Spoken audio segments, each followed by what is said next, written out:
Start करें। तो जैसा कि आप सभी को पता है, आज 500 इलेक्ट्रिक बसेस फ्लैग ऑफ हुई हैं और दिल्ली के लिए, दिल्ली वासियों के लिए एक बहुत बड़ा दिन दिल्ली की सड़कों पे दौड़ रही हैं। तो इसकी दिल्ली वासियों को ढेर सारी बधाई, क्योंकि अब किसी भी शहर में जितनी बसेस दिल्ली की सड़कों पे दौड़ रही हैं इलेक्ट्रिक बसेस, इतनी बसें इलेक्ट्रिक बसेस देश के किसी भी शहर में नहीं हैं। और अगर हम पोल्यूशन की बात करें, प्रदूषण की हम बात करते हैं, तो उसके खिलाफ जो भी लड़ाई है और दिल्ली सरकार ने जो कदम लिए हैं उसमें एक बहुत ठोस कदम ये उभर के आ रहा है। क्योंकि हम सब सर्दियों, स्पेशली जब विंटर्स का समय आता है, तो पोल्यूशन लेवल्स जो हैं दिल्ली में बढ़ जाते हैं। तो अगर इसको समझाने की अगर मैं कोशिश करूं, क्योंकि ये चीज़ वैसे समझ में नहीं आती काफ़ी बार कि एक इलेक्ट्रिक बस से हमें क्या फ़ायदा हो रहा है, तो अलग अलग रिपोर्ट्स और मैनुअल्स के हिसाब से अगर एक सीएनजी की बस भी अगर 1 किलोमीटर चलती है तो 800 ग्राम ऑफ कार्बन डाइऑक्साइड जो है वो एमिट करती है। तो इसका मतलब ये हुआ कि अगर हमारी एक इलेक्ट्रिक बस 1 किलोमीटर चलती है तो 800 ग्राम कार्बन डाइऑक्साइड हमने बचाया। अदरवाइज़ अगर इसके इलेक्ट्रिक बस के मुकाबले में अगर कोई और बस होती तो 800 grams of CO2 would have been added to the environment. तो एक बहुत बड़ी संख्या पूरे, चूँकि ये हमारी दिल्ली सरकार की बसें हैं और पूरे दिन में मिनिमम 200 किलोमीटर ट्रैवल करती है, तो पूरे साल में लगभग 70,000 किलोमीटर एक बस ट्रैवल करती है। तो अगर आप इसको मल्टीप्लाई कर लें 800 ग्राम इंटू 70,000, तो ये लगभग 56 टन कार्बन डाइऑक्साइड बनता है एक बस का। तो कल हम जब कैलकुलेशन कर रहे थे कि अभी तक हमने जितनी इलेक्ट्रिक बसेस, जो हमारी इलेक्ट्रिक बसेस की जर्नी रही, 800 बसें लगभग 1.5 साल से चल रही हैं, समय समय पे जैसे हमने फ्लैग ऑफ किए। तो इसका अगर आप कैलकुलेशन करें, just to give you an idea, 34,000 ton of CO2 has been saved. तो एक बहुत बड़ी मात्रा जो है कार्बन डाइऑक्साइड की जो एनवायरनमेंट में ऐड होती है। तो पोल्यूशन के रिगार्डिंग जब हम बात करते हैं तो एक बहुत बड़ा रिलीफ है। और यही बसें अगर जब अपना ये लाइफ साइकिल पूरा करेंगी तो by the end of it ये 4 पॉइंट्स, बहुत ही कंक्रीट स्टेप जो है वो माननीय CM अरविंद केजरीवाल जी की लीडरशिप में लिया गया है अगेंस्ट पोल्यूशन। उसके साथ साथ अगर मैं ब्रीफली अगर आपको इलेक्ट्रिक बसेस की जो हमारी हैं, ये 5 सितंबर 2023 को 400 बसेस का हमने फ्लैग ऑफ किया था, just may be around 2 months back. और आज जो है 500 बसेस की जो फ्लैग ऑफ के साथ हमारे जो बस की फ्लीट है ये 1300 हो जाती है, जो कि देश में किसी भी शहर में सबसे ज़्यादा है। बेसिक जो फीचर्स हैं बसेस के वो आप सभी को जैसे पता है, बट मैं एक बार फिर दोबारा रिपीट कर देता हूँ। वो हमने स्लोगन भी ऊपर दिया है कि 100% इलेक्ट्रिक। इसका मतलब इसमें पूरी बस चल रही है वो बैटरी से ही चल रही है, हाइब्रिड नहीं है। और 0% स्मोक, इसका मतलब कोई उसमें किसी भी प्रकार का कोई भी पोल्यूशन नहीं है। फुली एयर कंडीशनड है। और जो फीडबैक मिला है पैसेंजर से कि AC जो है स्पेशली गर्मियों में काफ़ी उसके अच्छे फीडबैक आए हैं। कंफर्टेबल है, कन्वीनियंट है और सेफ्टी और उसको देखते हुए हर एक बस में 3 CCTV कैमराज जो है वो मिनिमम है। सो दैट इंश्योर्स कि हर एक जो बस का पोर्शन है, चाहे वो सामने का है, चाहे बीच का है, चाहे पीछे का है। इनफैक्ट इनमें रियर एक कैमरा भी है जो कि ड्राइवर को हेल्प करता है जब वो बैक या रिवर्स में जाते हैं कभी कभी। तो मिनिमम इनसाइड जो है वो 3 CCTV कैमराज कंपलसरी हैं। हर एक बस में GPS है जिसके माध्यम से इसकी लाइव ट्रैकिंग बसों की जा रही है। जो हमारा कमांड सेंटर है उससे पूरा लिंक है। और पैनिक बटन है। एवरी बस हैज़ मेरे ख्याल से 2 सीट्स छोड़ के एक पैनिक बटन है, ताकि कोई भी पैसेंजर अगर ही फील्स अनकंफर्टेबल या उसको अगर किसी भी प्रकार का कोई अनकंफर्टेबल वो फील कर रहा है, तो पैनिक बटन जैसे ही वो प्रेस करते हैं तो उसमें दो चीज़ें होती हैं। वन इज़ जो सीसीटीवी कैमरा का लाइव फीड, वो हमारे कमांड सेंटर रिलेइंग स्टार्ट हो जाती है। सो कमांड सेंटर में जो ऑफिसर्स बैठे हैं वो पूरी बस में देख सकते हैं कि एग्जैक्टली क्या हो रहा है। जो मैं ये पॉइंट बता रहा हूँ, ये लाइव फीड हर समय नहीं जाता है, अदरवाइज उसकी फिर बैंडविड्थ बहुत बढ़ जाएगी। जैसे ही पैनिक बटन दबता है तो सीसीटीवी कैमरे का लाइव फीड कंटिन्यूस स्ट्रीमिंग वो हमारे कमांड सेंटर में जो बड़े स्क्रीन हैं वो वहाँ फिर जो ऑफिसर वहाँ बैठे हैं वो पूरा देख सकते हैं कि बस में क्या क्या हो रहा है, क्या प्रॉब्लम है। और इसी का जो लोकेशन से और इसी का जो फीड है वो दिल्ली पुलिस में भी जाता है। तो दिल्ली पुलिस भी जो है वो साइमल्टेनियसली इन्फॉर्मेशन उसको जाती है कि भाई इस बस में ये पैनिक बटन दबा है तो कोई ना कोई प्रॉब्लम है। और उसका प्रोटोकॉल फिर ये है कि ड्राइवर को बस रोक के और हमारे कमांड सेंटर में जो ऑफिसर बैठे हैं वो पूछते हैं ड्राइवर से कि इस बस से ही पैनिक बटन दबा है तो क्या प्रॉब्लम है। तो ये मेन फीचर्स हैं। एंड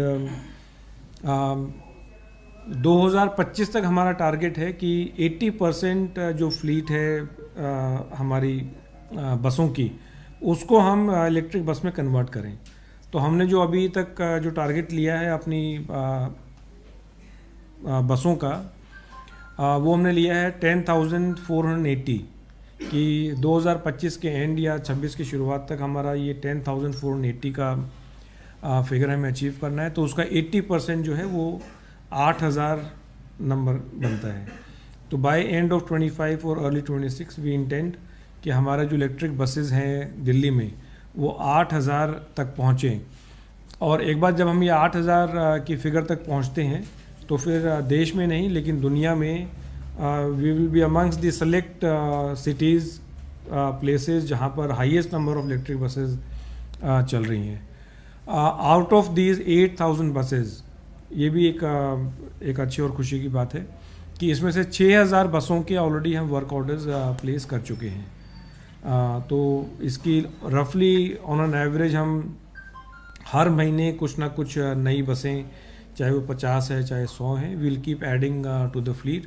और इलेक्ट्रिक बसेस की संख्या जो है इसी प्रकार से बढ़ती रहेगी। जितने भी डिपो हैं दिल्ली में उन सभी को हम इलेक्ट्रीफाई कर रहे हैं। 60 से ज़्यादा हमारे बस डिपोज़ हैं और इन सबको इलेक्ट्रिफिकेशन का बहुत ही बड़े लेवल पे काम चल रहा है। ये जो बसें हैं 500 बसेस जो हैं ये इंडक्ट रोहिणी में हो रही हैं डिपोज़ में, हसनपुर में 160 बसेस इंडक्ट हुई हैं, वज़ीरपुर में 130 बसेस इंडक्ट हो रही हैं, और जो सुभाष प्लेस है और बीबीएम है इनमें भी इलेक्ट्रिक बसेस ये इंडक्ट होंगी। तो इनके आसपास जितने भी एरियाज़ हैं इन सबको काफ़ी इससे बेनिफिट होगा क्योंकि रूट्स उसी प्रकार से बनाए गए हैं।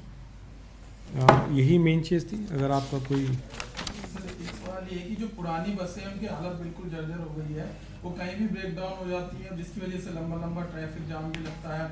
और दूसरा सर जो ड्राइवर है कंडक्टर है उनका व्यवहार ठीक नहीं है। कई बार देखा है, मैं भी बस में सफ़र करता हूँ, एसी चलाने को बोलो एसी चलाते नहीं है, मतलब मन मर्जी चल रही है उनकी, कभी ब्रेक डाउन कर देते हैं कभी ऐसे ले जा रहे हैं।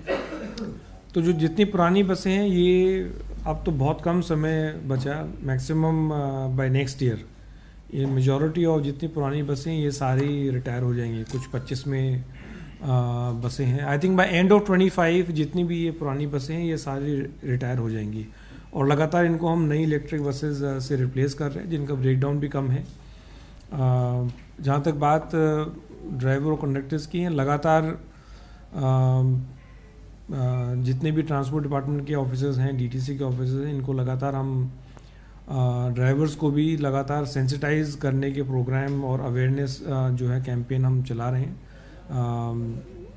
कुछ इस तरह की भी प्लानिंग है कि आप आर्टिफिशियल इंटेलिजेंस की मदद लेते हुए ड्राइवर का बिहेवियर क्या होगा उसको भी हम कोशिश कर रहे हैं कैप्चर करने की। अभी बहुत इनिशियल स्टेज में है, लेकिन आई थिंक आने वाले समय में टेक्नोलॉजी की मदद लेते हुए ड्राइवर का क्या बिहेवियर रहा है उसको भी हम कैप्चर करेंगे। और जहाँ जहाँ कंप्लेंट्स आती हैं किसी ड्राइवर की या कंडक्टर की, तो फिर हम जो सीसीटीवी की फुटेज है उसको एग्जामिन करके we are taking stern action against them. Sir ये जो बसेज हैं ये अभी मोस्टली दो कंपनियों से, एक या दो कंपनियों से ली जा रही हैं। जैसा आपने बताया था कि 17 जनवरी 2022 को पहली बस आई थी और आज 14 दिसंबर 2023 है, यानी कि तकरीबन 2 साल में 1300 बसें आई हैं और 6000 बसों का आपने ऑर्डर प्लेस किया है।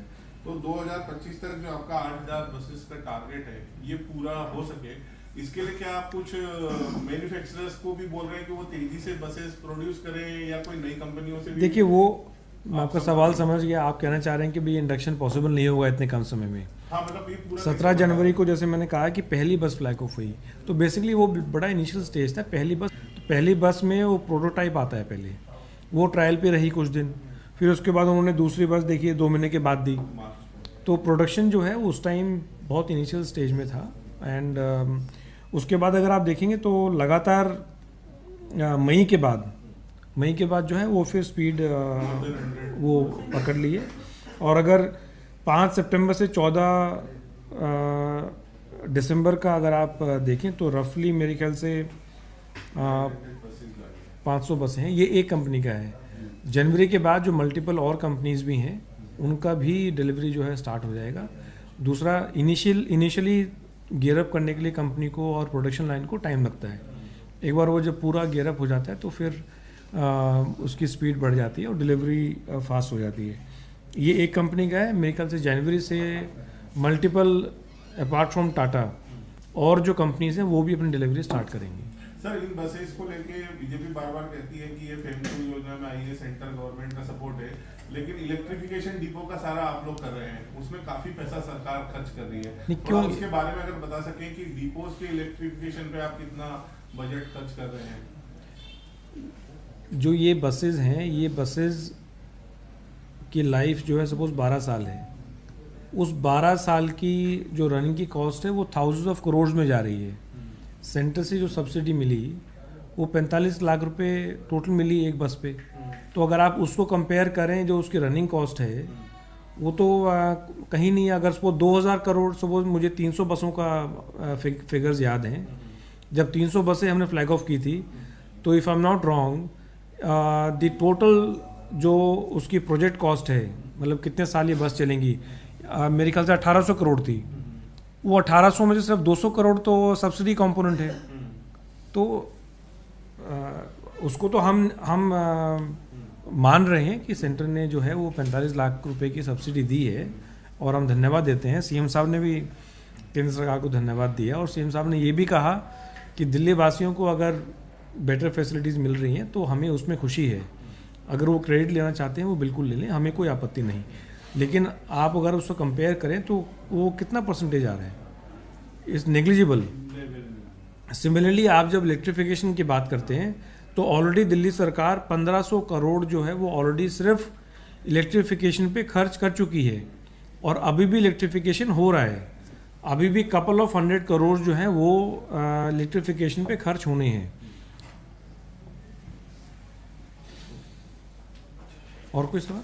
सर, एक सवाल ये है सर कि जो बस ड्राइवर हैं सर, इनको 8 घंटे में 100 से 120 किलोमीटर चलाना होता है सर। दिल्ली की सड़कों पे इनका कहना है कि बहुत ज़्यादा ट्रैफिक होता है और ऐसे में वो अपना टारगेट नहीं पूरा कर पाते हैं। जब पहुंचते हैं तो उनको दोबारा रूट पे भेज दिया जाता है। इसके चक्कर में कहीं ना कहीं एक्सीडेंट की संभावनाएं बढ़ती हैं सर, इस पर क्या कहेंगे? नहीं, ये तो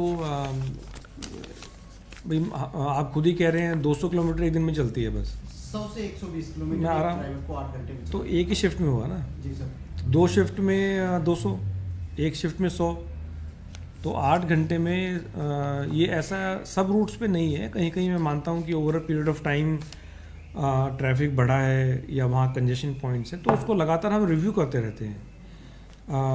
उसका टाइमिंग भी हम काफ़ी बार इंडिपेंडेंटली ड्राइवर को भी नहीं पता होता, but off peak and peak hours में उसका हम सर्वे कराते रहते हैं। तो अगर ऐसी कोई शिकायत मिलती हैं कि जहाँ ड्राइवर के लिए इम्पॉसिबल हो रहा है वो 8 घंटे में वो ट्रिप्स कंप्लीट करने में, तो उसको फिर हम ब्रेक कर देते हैं। तो वो एक कांस्टेंट एक्सरसाइज है। अगर आपके नॉलेज में ऐसे कोई रूट्स हैं जहाँ दिक्कत आ रही है। सर एक लास्ट चीज, ये मोहल्ला बस योजना कब तक? मोस्ट ऑफली जनवरी से जो छोटी बसें हैं 9 मीटर की बसें उनकी डिलीवरी चालू हो जाएगी। वी आर ओनली वेटिंग कि एक बार जब उनकी बसों की, क्योंकि 9 मीटर की बसें जो हैं वो as such except I think एक कंपनी जिसने DMRC को सप्लाई किया था, किसी के पास तैयार बसें नहीं हैं। क्योंकि इस तरह की बसों सप्लाई करने से पहले उसका प्रोटोटाइप बनेगा, फिर वो जो सर्टिफाइंग एजेंसीज़ हैं, ARI है या मानेसर में एक जो कंपनी है ICAT, वो सारी सेंट्रल गवर्नमेंट से गवर्नड है, तो वो उसको सर्टिफाई करते हैं। सर्टिफिकेशन में बेसिक जो चीज़ देखी जाती है वो ये सर्टिफाई करते हैं कि ये इसकी रोड वर्दीनेस ये व्हीकल है या नहीं है, क्योंकि इसमें पैसेंजर्स भी चलेंगे। सो उसकी जब रोड वर्दीनेस प्रॉपर सर्टिफाई हो जाती है, फिर उसके बाद वो बस जो है वो डिपार्टमेंट को हमें देते हैं। फिर डिपार्टमेंट उसका पूरा इंस्पेक्शन करता है, फिर उसका ट्रायल होता है। तो इसीलिए स्टार्टिंग में जो आपने सवाल भी पूछा था कि 17 जनवरी को एक ही बस आई थी, तो दैट एंटायर बस जो आई, पहले सर्टिफाइंग एजेंसी ने उसको सर्टिफाई किया, फिर वो दिल्ली सरकार को सप्लाई हुई। दो मैन्युफैक्चरर जो है वो अपनी विलिंगनेस शो करता है कि now my vehicle is ready for inspection by the government. उसके बाद फिर वो सरकार उसको टेक ओवर करती है, फिर उसको इंस्पेक्शन करती है, फिर उसका ट्रायल होता है, वो उसका पायलट चलता है। उसके बाद व्हेन वी ट्रांसपोर्ट डिपार्टमेंट जब उसको गो अहेड देता है, उसके बाद फिर वो उसकी प्रोडक्शन चालू होती है। तो सेम प्रोसेस जो है अभी 9 मीटर की जो बसें, छोटी बसें जो हैं, जो हम फीडर या मोहल्ला बसेस कह के उसको बोल रहे हैं, तो उसका वो प्रोसेस चालू है। एंड चूँकि पहली बार इस तरह की छोटी बसें आ रही हैं, उसमें थोड़ा सा टाइम ज़रूर लगा है, but I think I am confident. जो अभी पीछे मैन्युफैक्चर से मीटिंग की थी OEM से, so I think by in January sometime we should get first lot. तो जैसे ही फर्स्ट लॉट मिलेगा उसका फिर हम फ्लैग ऑफ करके पब्लिक को डेडिकेट करेंगे। Thank you.